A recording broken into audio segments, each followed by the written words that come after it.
ভারতে ক্রিকেট আর সিনেমা দুটোই যেন ভারতীয়দের সাথে মিলেমিশে একাকার। তবে ফুটবল বিশ্বকাপ এলেই বলিউডের চেনা ছবিটা অনেকটাই বদলে যায়। শুটিংয়ের ব্যস্ততা সামলে মধ্যরাতে ম্যাচ দেখা কিংবা সামাজিক যোগাযোগ মাধ্যমে প্রিয় দলের জার্সি গায়ে গলা ফাটানো সবকিছুতেই জড়িয়ে থাকে ফুটবল। এমনকি বলিউড তারকাদের নিজস্ব একটি ফুটবল দলও রয়েছে, যার নাম all star football club. Football প্রেমীদের তালিকায় সবার উপরে থাকবে রণবীর কাপুরের নাম। ইংলিশ ক্লাব ম্যানচেস্টার সিটির এই একনিষ্ঠ সমর্থক শুধু ফুটবল দেখেনই না, নিয়মিত মাঠেও নামেন। 2022 সালে লিওনেল মেসির বিশ্বকাপ জয়ের পর রণবীর আবেগঘন বার্তায় নিজেকে ইতিহাসের সাক্ষী বলে দাবি করেছিলেন। রণবীরের মতোই মেসির অন্ধভক্ত নতুন প্রজন্মের তারকা কার্তিক আরিয়ান। কাতার বিশ্বকাপের ফাইনাল স্টেডিয়ামে বসে উপভোগ করে কার্তিক লিখেছিলেন, আজ ফুটবল জিতেছে।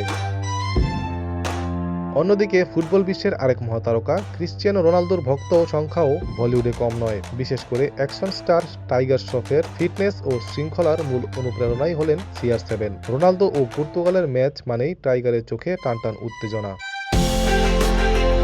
হাত জানি বলিউডের কিং খান শাহরুখ খানও। ফুটবলকে বিশ্বের সবচেয়ে সুন্দর খেলা আখ্যা দিয়ে শাহরুখ বহুবার মেসির প্রতি তার ভালোবাসার কথা জানিয়েছেন। এছাড়া অভিষেক বচ্চন ও জন আব্রাহামের মতো তারকারা ফুটবলের প্রতি ভালোবাসা থেকে সরাসরি যুক্ত হয়েছেন ফুটবল ক্লাবের মালিকানায়। নতুন প্রজন্মের অভিনেত্রী অনন্যা পান্ডে ও সারা আলী খানও পিছিয়ে নেই এই উন্মাদনায়। সব মিলিয়ে মেসি বনাম রোনালদোর চিরন্তন বিতর্ক আর ফুটবল মাঠের জাদু দুয়ে মিলেই রূপালী পর্দায় জগৎকে বারবার ফুটবল জ্বরে আক্রান্ত করে তোলে।